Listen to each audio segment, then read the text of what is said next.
All right, welcome to The Explainer. Today, we're going to do something a little different, something you probably haven't seen before. We're putting the university systems of two fierce rivals, Israel and Iran, side by side. But we're not getting into the geopolitics. Instead, we're going to let the data do all the talking and see what it actually reveals. So here's the big question we're tackling. If you strip away all the headlines and you just look at the raw numbers, the structures, the focus, how do these two academic worlds really compare? The answer, as you'll see, is a fascinating story of two completely different strategies. Okay, so let's dive right in. On one side, you've got Israel's system, which is small, it's focused, and it's incredibly concentrated. And on the other side, you have Iran, which is this just massive, sprawling enterprise of higher education. It's a classic David versus Goliath setup, but for universities. So, part one, we're going to start with what is maybe the most jaw-dropping difference between the two, the sheer size and scale. This is where the numbers start to tell a really powerful story. First up, Israel.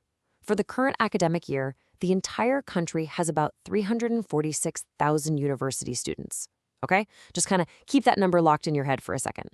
It's a big deal for its population, but in the grand scheme of things, it's a pretty contained system. Now get ready for this. Iran. The latest solid data we have shows over 3.6 million students. That's not a typo. That's more than 10 times the number of students in Israel.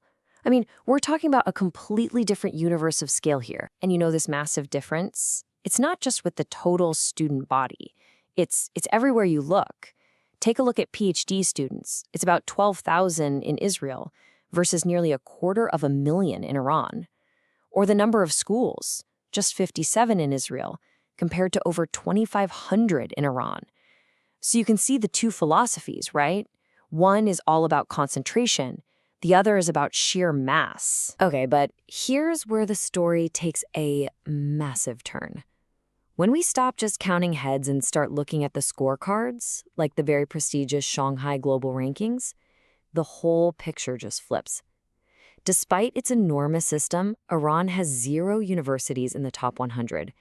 Israel, with its tiny system, it has 3. And this is the moment the whole narrative pivots from pure quantity to, well, a very different kind of quality. So how is that even possible, right? How does the smaller system punch so far above its weight? Well, it all comes down to their completely different strategies, where they put their focus, and, of course, their money. And this right here really gets to the heart of it. It's about national priority.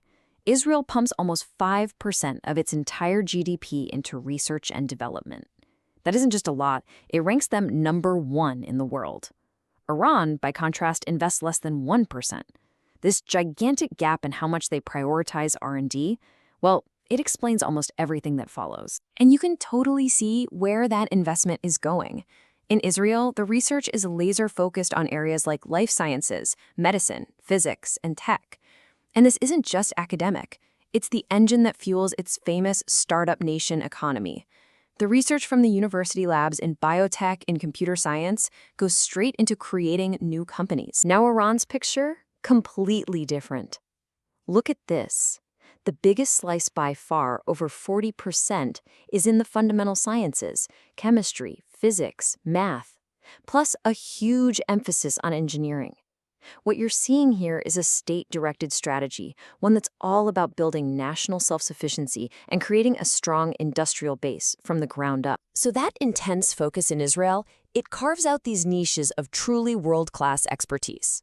We're talking about the fields that are driving the global tech economy today: AI machine learning, biotech, cybersecurity, alongside their traditional strengths in things like chemistry and even archaeology. Iran, meanwhile, has been building its own powerful areas of strength, often tied directly to national goals.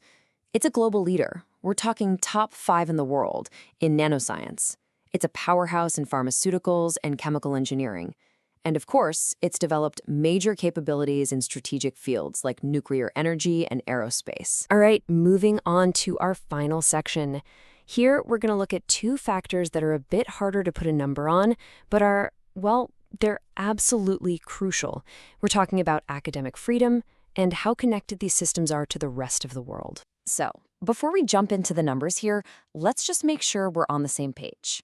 When we say academic freedom, we're talking about a core principle that teachers and students should be free to explore and discuss ideas within their expertise without having to worry about being censored or punished for it. Okay, the data from the Global Academic Freedom Index, well, it's incredibly stark.